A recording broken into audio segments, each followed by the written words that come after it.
सोमवार का दिन भगवान शिव को समर्पित होता है और सोमवार के दिन सोमवार व्रत कथा अवश्य सुननी चाहिए। साथ ही दूसरों को भी सुनानी चाहिए।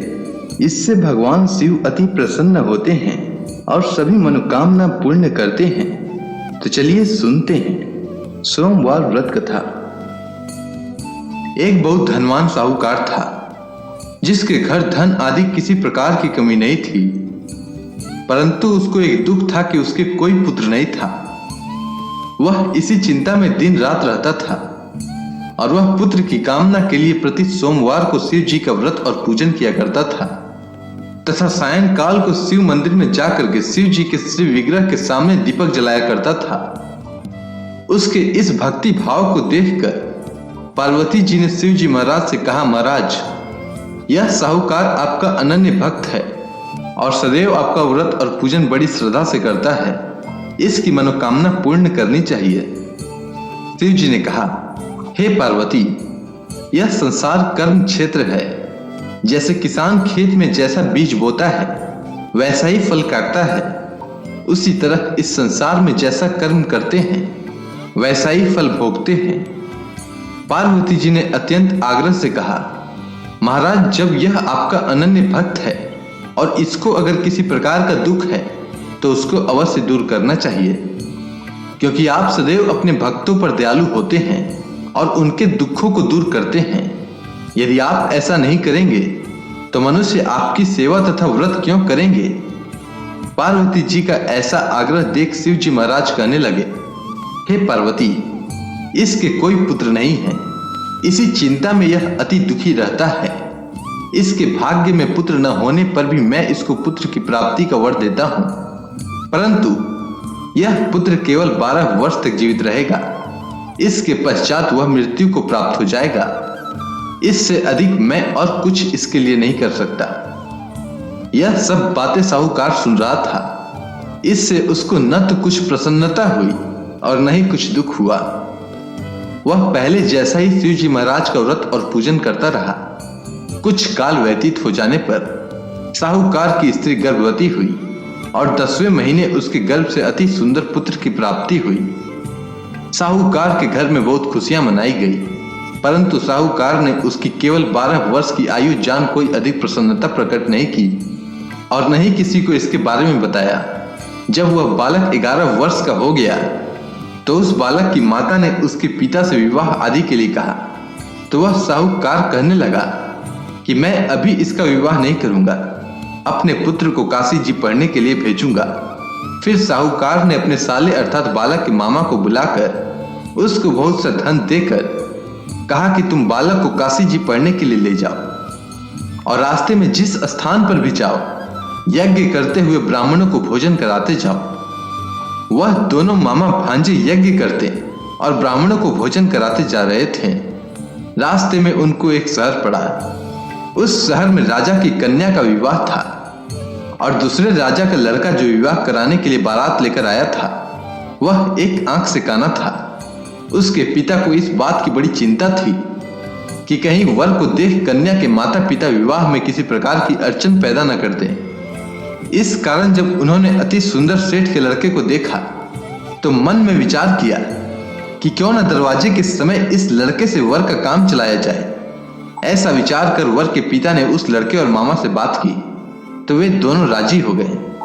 फिर उस लड़के को वर के कपड़े पहनाकर तथा घोड़ी पर चढ़ाकर दरवाजे पर ले गए और सब कार्य प्रसन्नता से पूर्ण हो गया।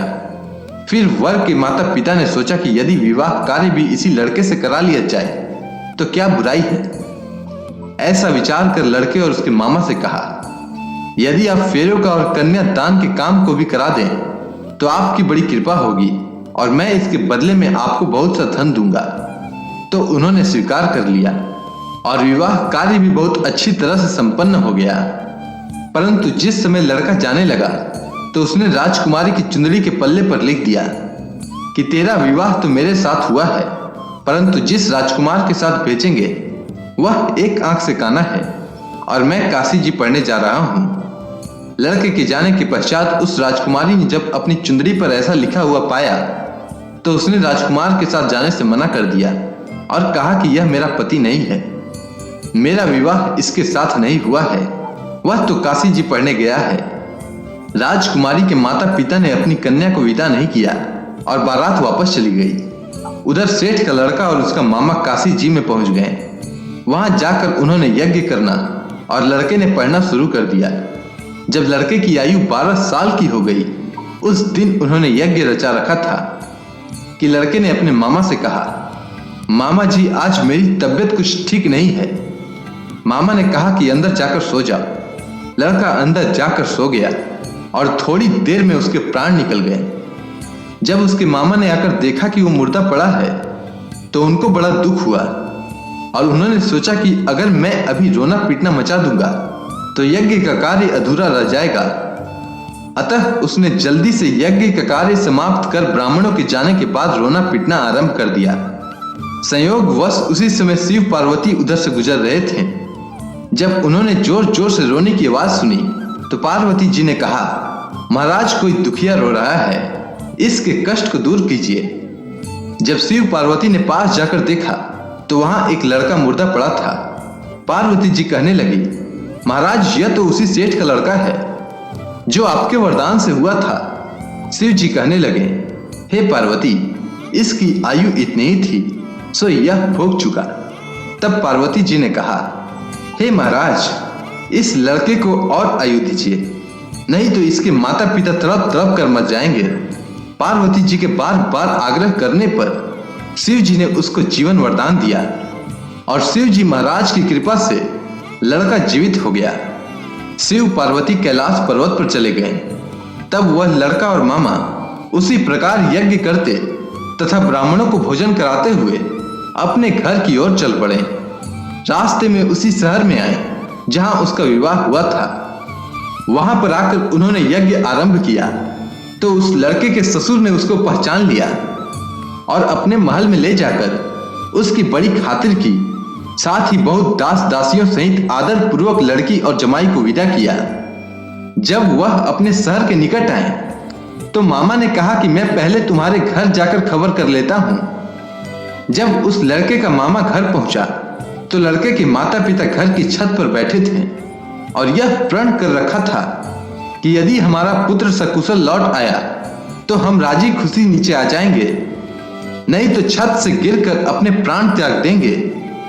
इतने में उस लड़के के मामा ने आकर यह समाचार दिया कि आपका पुत्र आ गया है, तो उनको विश्वास नहीं आया। तब उसके मामा ने भरोसा दिलाते हुए कहा कि आपका पुत्र अपनी स्त्री के साथ बहुत सारा धन साथ लेकर आया है। तो सेठ ने आनंद के साथ उसका स्वागत किया और बड़ी प्रसन्नता के साथ रहने लगे।